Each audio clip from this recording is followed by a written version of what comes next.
7 years ago, I was broke, and now I'm running 3 companies, and I'm taking you guys along that journey of how I've done it and how I am currently doing it. Today, I want to talk to you guys about the top 3 biggest lessons that I learned within my first year of being an entrepreneur, and these are the 3 things that I wish I would have done sooner. And then I also have some tips for you guys that are also good tips that I didn't really struggle with as much, but I definitely could see it. Like whenever I had learned it from some books I read and things like that. And I when I started my first real year of entrepreneurship, I seen it and I was like, I am so glad that I learned that so I didn't make those mistakes. Because I identified that they were going to be problems if I hadn't learned it. I'm like, oh my goodness, what would have happened if I did not learn that? I would have had to go through some hard times to figure it out the hard way, and I'm glad I had just read a book or listened to a podcast or talked to somebody that helped me out with that. So we're going to get to that, but in case you guys are new here, we run 3 businesses. I own a company called Mic Cover that we started in January of this year. We make microphone covers for the Shure SM7B and SM7DB. So they are just rubber-like material, flexible, but they're non-damaging. You can customize them in a bunch of different ways, like put stickers on them, draw on them, whatever.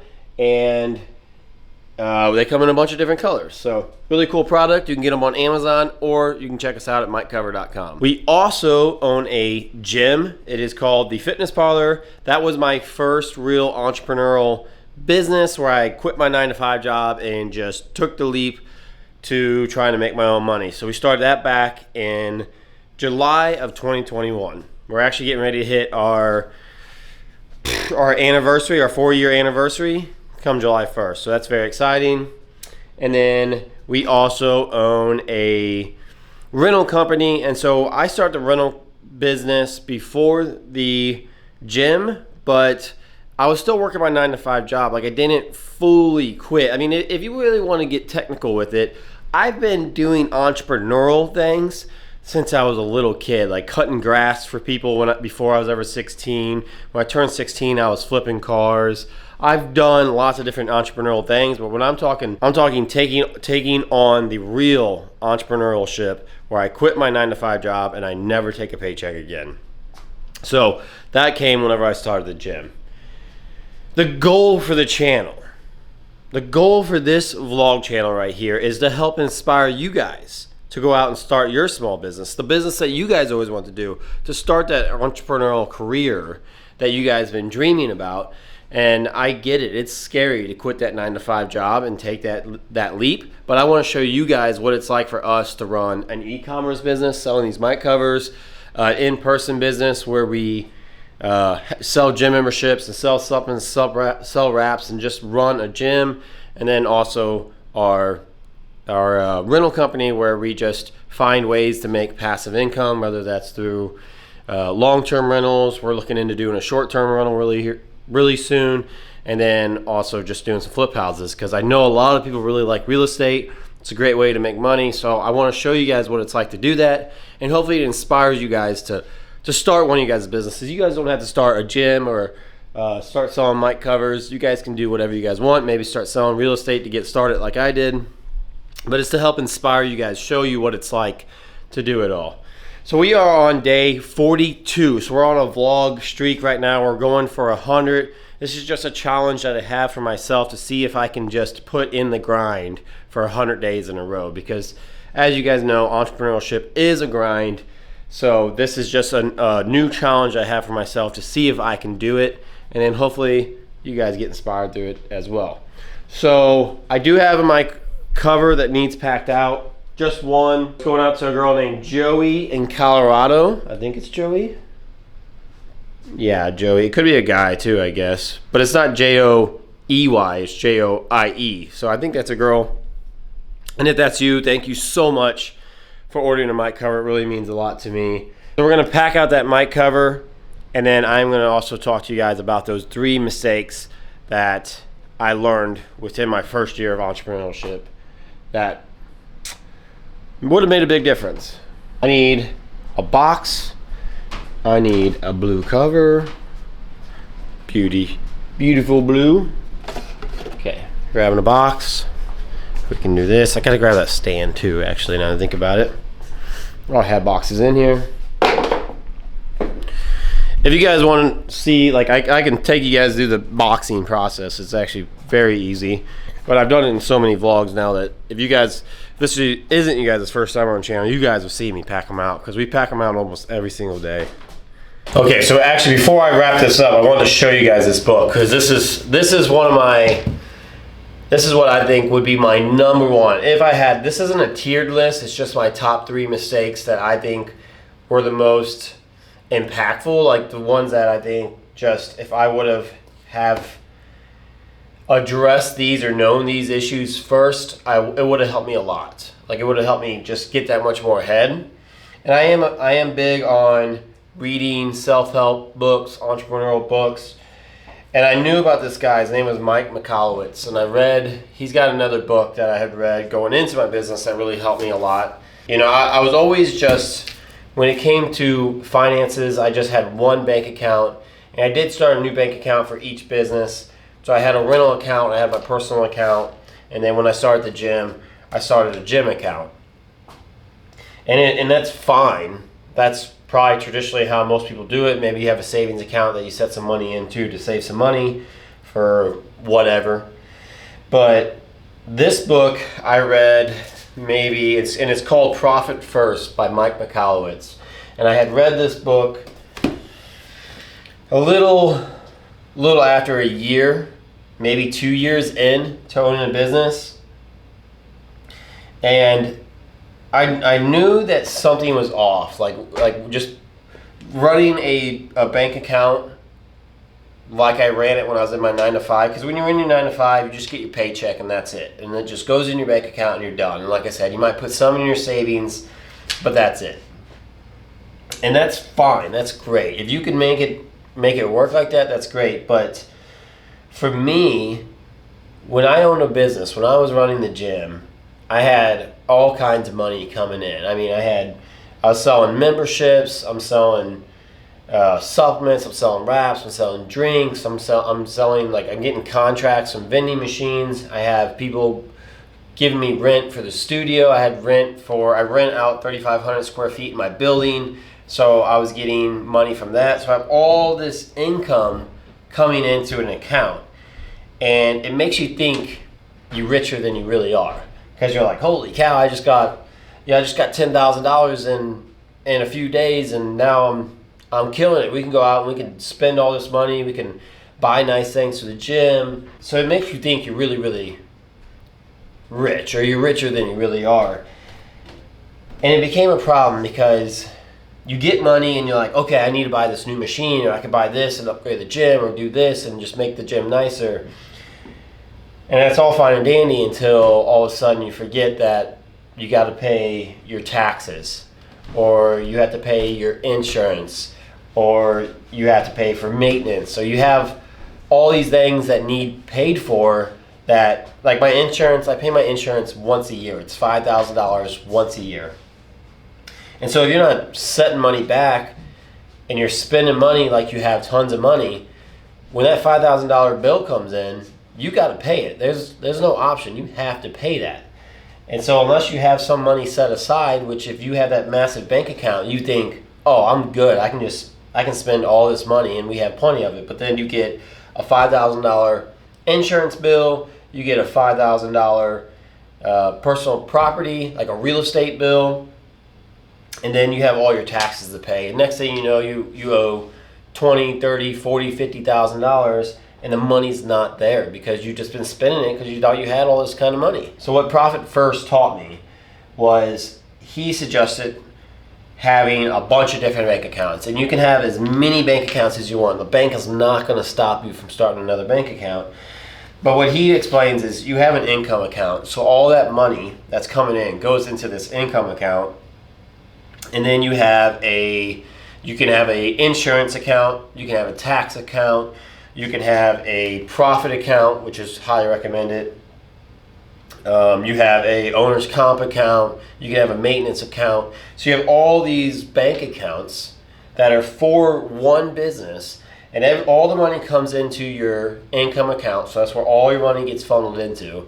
And then say you have, well, let's just say for easy numbers for you guys, let's say you guys' insurance for the year was $2,400. So what you do is you would want to make sure that, well, let's make it even easier. Let's say your insurance is $1,200. So you want $100 a month to go from that income account into that insurance account. So you can have it set up to where it auto transfers weekly, daily, monthly. You got to figure that out on your own, like what the best way to transfer it is. I found that, if mine's $5,000, I just divide it by 12, and then I have that money automatically go from my income account to my insurance account, and I divide it up by 52 weeks. So I actually just every single week I'm having a small portion of money come out of the account, so it's not big losses coming out of it.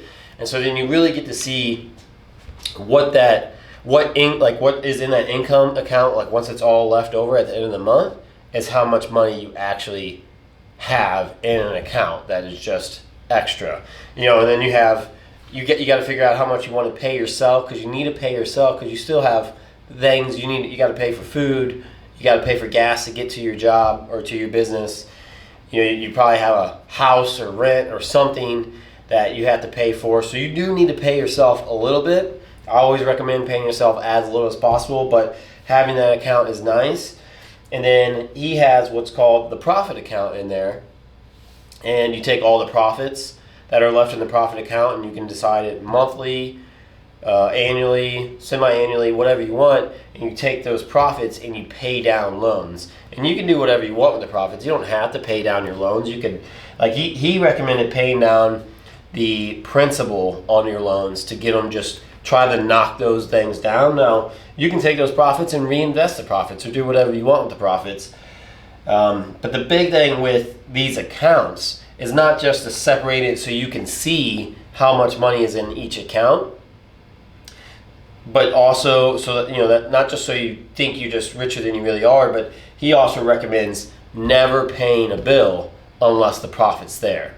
So if you have your insurance come through and it's $5,000 and there's only $4,000 in that account, you don't pay it until the profit's there. You don't pull from another account that needs money to pay for your taxes. You don't pull from that account. You find a way to come up with money to fill that insurance account. And it's tough. You're like, what? How do I make that happen if I only have so much money? But when you're an entrepreneur and you get put in positions where you really have to come up with some money, your back gets against the wall and you figure it out. Like, you find ways to save money in places that you never knew, but it really helps you identify how much money you really have, because you think you're richer than you really are sometimes when you're an entrepreneur.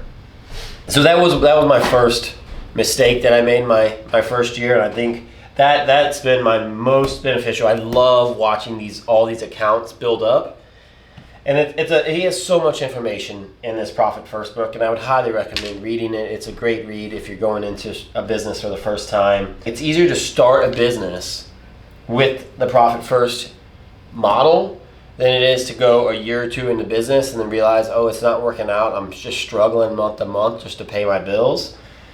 Because every time a bill comes in, you're like, crap, I barely have that in there because I spent it all on something else. So it's easier to get started with that method than it is to do it when you're 2 years in and you have to slowly build up your accounts. And that's what I did. Like, when I read the book, I was like, there's no way I can make this happen.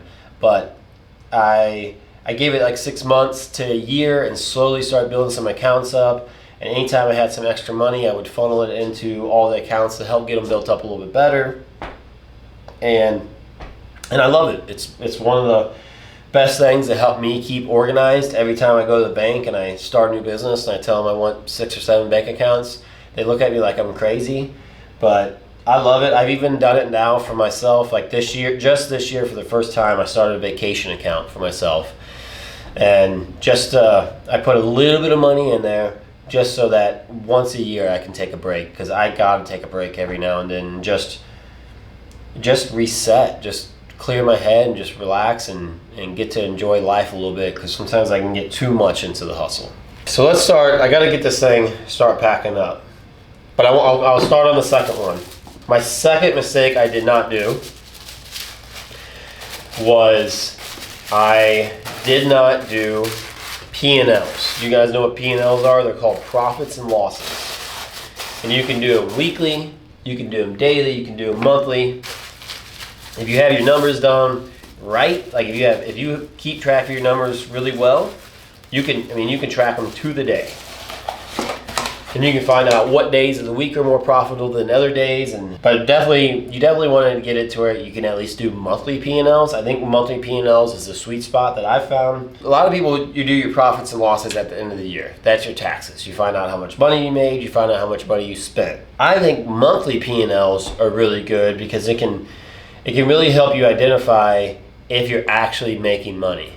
Because you could be spending way more than you're making, and you might realize you need to pump the brakes a little bit. But not only is it for just making sure you make profit, but you can, if you have monthly P&Ls, you can track your, like for my gym, for example, I can track all my supplies, my energy drinks, my supplements, my wraps, my memberships, and I can start to identify what months I'm selling what. So if one month I'm selling more protein than any other month out of the year, or maybe like this might be a good one, is in the summertime I notice that my electrolyte drinks go up. So whether I have them in my fridge, whether they're ready to go ones, or we sell the sticks and the powder, I notice that in the summer those sales really go up. So what it does, it helps me identify what I need to market, like what I am actually marketing in that time. So we run daily ads at the gym, and it's like, well, a lot of people probably don't want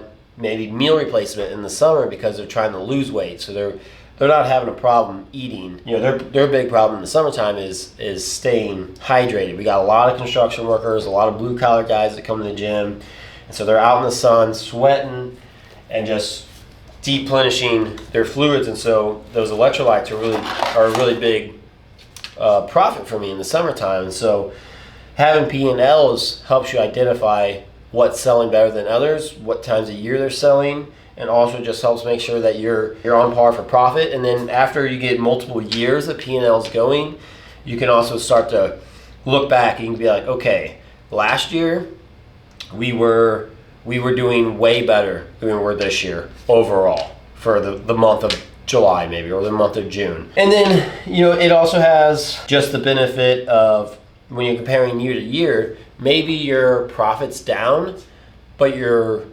expenses are down too, because maybe last year you spent a bunch of money in fixing the building up. So you spent a ton of money putting AC units in and redoing the floor and paint and all this stuff. So you had a lot of expenses the year before, and then this year you're down on profit just a little bit, but your expenses are way down too, so your profit's up. So you're like, okay, we're still having a good year. I can still afford to give my employee a raise, or I can still afford to fix this thing up, and we'll still be in the same profit range. Because once you guys start owning your own business, you guys will realize that even you can make $1 million in a year, like bring it in income-wise, but then at the end of the year, you didn't actually make any profit because you're spending so much money just to stay afloat. So the profits and losses are really big, because if you're making $1 million a year in income, but it takes you $950,000 in expenses to keep the business afloat, you're only making $50,000. And maybe it's a really, really stressful business, and you could just go out and cut grass, which has no stress to it. You just get on a mower and cut the grass every day and still make $50,000, and you only work 6 months out of the year. And you might realize, maybe this business isn't the best business. Maybe this business is a lot more work than it's really worth it, or really worth. So having those profits and losses really can make a big difference, because the money in your bank account can be very deceiving. Like, bank account accounting is not the way to go. You don't just looking at your bank account once a week to make sure your money's good, or if you have money in there, is not the best way to do it. Profits and losses and this profit first method really make a difference in your business. So that's mistake number 2 that I made, that I have fixed now, and I really, really like. Let me finish packing this thing up. And I will go over, did I put a card in here? I'm getting distracted. Yes, I did. And I already printed the ticket out for it, or the shipping label out for it, so that's good there. Okay, so the mic cover is good and ready to go out. Joey, hope this gets to you soon, very soon. I hope you really love it. And then we are going to, I'm going to move you guys over here with me. Okay, so I talked to you guys about my first and second most important financial mistake. Those are like really important because obviously a business runs and is dependent on a financially successful company. So those are two really important lessons that I think guys and you learn. There were mistakes that I made in my first year that if I was doing it, I would have been just that much more ahead. My third mistake that I did not think about going in to my first year of business, because I've never owned my own business, was when you think about someone owning a business, if you're working for somebody, there's always a boss, right? So you're like, that person's the boss. They're the ones that they call the shots. They're head honcho around here. And I would say, because a lot of people probably are like, I want to be the boss. I want to tell people what to do. A lot of people just like that. It's not like that. I think a good business is ran by a good leader and not a boss. I don't want to be called the boss. I don't want anyone to call me, hey boss, whatever. I don't like that. I want to be a leader. I want to lift these people up in their positions and make their life as good as possible. What I would say is that these employees of yours that you're paying, they don't work for you. You work for them. So let me explain a little better. When you have an employee at your business, if something goes wrong, it is not their fault that you're not making profit. It's not your fault that you lost a customer because they didn't say the right things. If something goes wrong within your business, whether it's financial or it's customers not coming in or customers not happy or the building's not being kept up right, it's always your fault as the owner. Like it's your responsibility as the owner to fix everything, fix all these problems. So you want to make sure that your employees are happy. You want to make sure that your employees are educated in what they need to be educated to help your business succeed. And yeah, it's never like, if something's not done, if something's not clean, it's my fault that it's not like that. So I either need to go out there and do it myself, or I need to figure out a way to talk to my employee, figure out how do we get this done, how do we accomplish these goals that we have, and keep everything on a smooth sailing ship, basically. And I just think there's so many people that are like, no, I pay you, so you do what I say. But I don't believe that. It's like when I'm there working with these people that I pay, we work together. We are a team. And it's like, what can I do to make your day better? That way you enjoy your job and want to come to work every single day. What can I do to make you happy within your position? So just, yeah, don't. Yeah, I don't know. It's a interesting concept, but I don't know. I don't believe in giving my employees the like the crap work or the low man on the totem pole kind of stuff. Like I do ask my employees to do some stuff sometimes that it just sucks, but that's also just part of it. Like I'll clean toilets, I'll sweep, I'll vacuum, I'll clean up. I'm willing to do anything I ask them to do, and I try to do it somewhat frequently. That way they can see that I'm not just trying to boss them around. It's more of, this is what we have to do to run this business to make it successful, and let me show you that I'm not scared to do it either. Okay, so some extra bullet points that aren't my top 3 mistakes, but I think that just might help you guys get started in your first business that I kind of want to help leave you guys with. I have 1, 2, 3, 4. I have 5 of them that I'm going to go through really fast for you guys. But number one thing, or not even number one thing, just this is in no order here, but one thing for sure is don't try to do everything yourself. If you can find a way to make enough money to pay for someone else or pay multiple people to help you, that's really going to make your life a lot better. You're going to have to learn to trust other people and give up a little bit of your profits.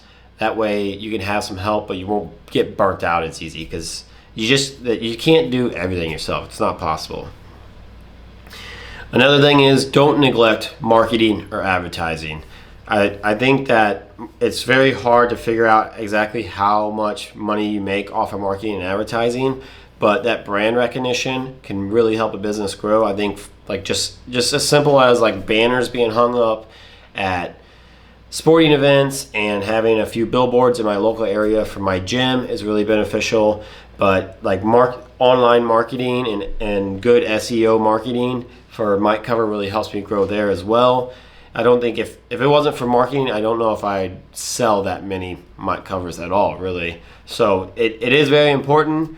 Don't cheap out and not try to market and think that people are just going to show up. Like if you're not making some money, try to put some money in advertising and see how much it really does help. Just figure out like what you can afford and just do that and see if it brings in some more money.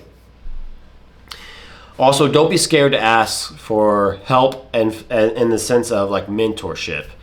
A big benefit for me was I had a podcast that I did for 2.5 years, and it was all about business. So I got to bring on all these different business owners on, and I met some amazing people. I was going to a lot of networking groups for a while, and I just met some really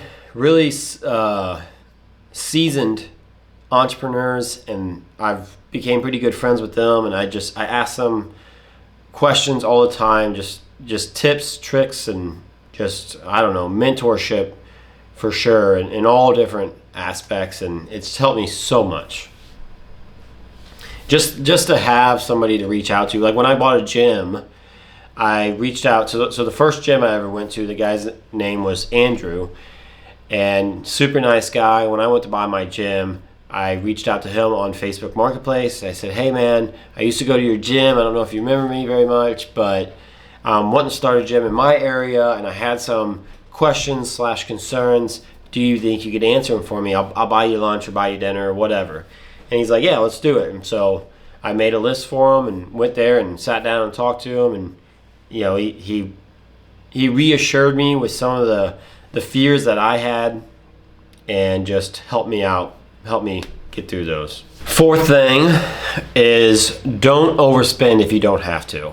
I've made this mistake. And I'm saying don't like overindulge spend. Like if you think it's going to make you money, definitely buy it. But if you think it's like if you in your head and in your gut you're like, ah man, this is definitely going to be more than what I should be spending, and I'm not sure if I'll make any money on it.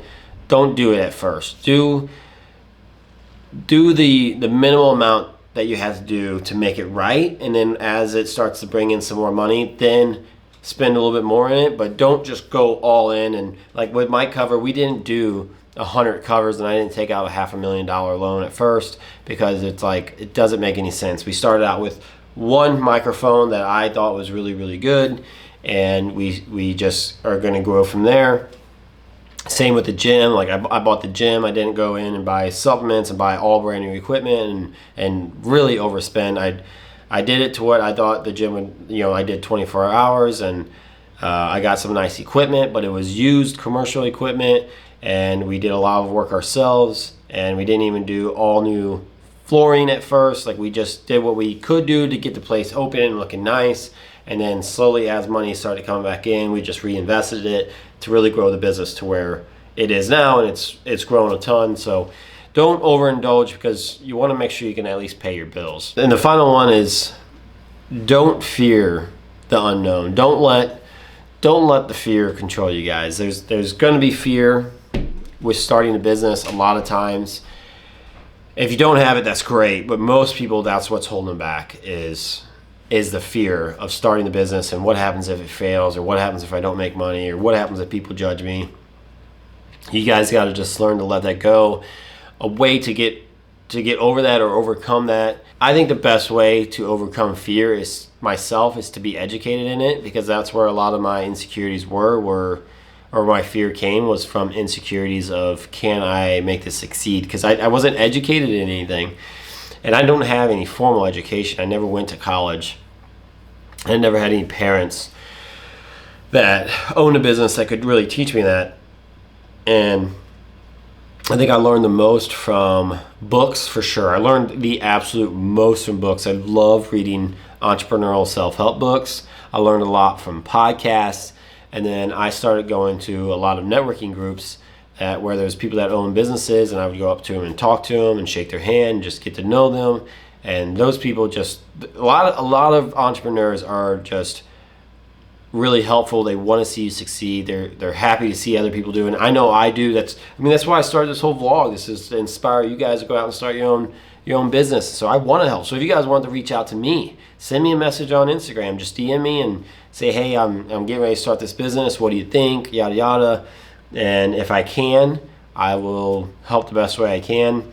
But you got to learn to get over that fear, because fear is what holds a lot of people back. It's like one of the biggest problems with people quitting their 9-to-5 job and starting that business they always wanted to do, is that fear just, it holds them back, and it can cripple a lot of people. So you got to learn to get over that fear. You got to have some courage to start a business, but there is things you can do, like getting educated from books or whatever, podcasts, that are going to help you get past that too. So those are the things I want to leave you guys with today. I really hope that they have helped you guys in some way, maybe inspired you to start your business, or maybe just go and pick up a book. Profit First is really good. There's a ton of good books. If you guys want me to go over a vlog of all the books that have helped me in my career, we can certainly do that, because I loved all of them. So I have a whole bookshelf full of them. But that is all I have for you guys today. If there's anything that you guys want me to go deeper into in the future, we certainly can. But I just kind of wanted to leave you guys with these brief things that we have.